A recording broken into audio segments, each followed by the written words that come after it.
اور جب ان کے پاس اللہ کی وہ کتاب آئی جو ان کے پاس موجود کتاب کی تصدیق کرنے والی ہے، اور اس سے پہلے یہ اسی نبی کے وسیلے سے کافروں کے خلاف فتح مانگتے تھے، تو جب ان کے پاس وہ جانا پہچانا نبی تشریف لے آیا تو ان کے منکر ہو گئے، تو اللہ کی لعنت ہو انکار کرنے والوں پر۔ مصدق تصدیق کرنے والی قرآن پاک جس طرح کتابوں کی تصدیق کرنے والی کتاب ہے، وہ کتابیں اللہ تعالیٰ کی طرف سے ہیں، نیز ان کتابوں نے قرآن کے نازل ہونے کی خبر دی تھی، قرآن کے آنے سے وہ خبریں سچی ہو گئیں۔ ما عرفو جانا پہچانا نبی، شان نزول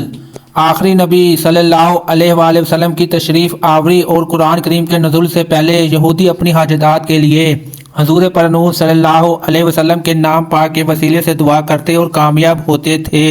اور اسی طرح دعا کیا کرتے تھے، اللہم افتح علینا وانصرنا بالنبی الامی، یا رب ہمیں نبی امی کے صدقے میں فتح نصرت عطا فرما۔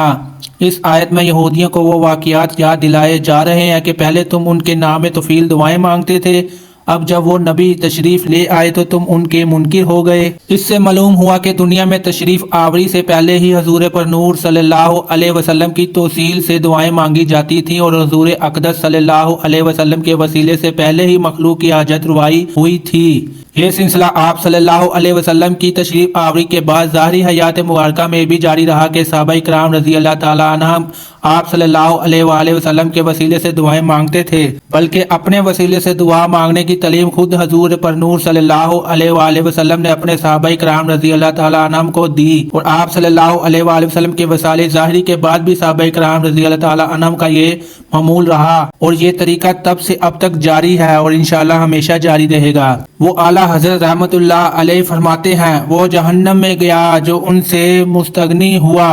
ہے خلیل اللہ کو حاجت رسول اللہ کی۔ یہ جو اعلیٰ حضرت نے مستغنی فرمایا اس کا معنی یہ ہے بے پرواہ، بے نیاز، جسے کسی چیز کی خواہش یا حاجت نہ ہو، بے فکر،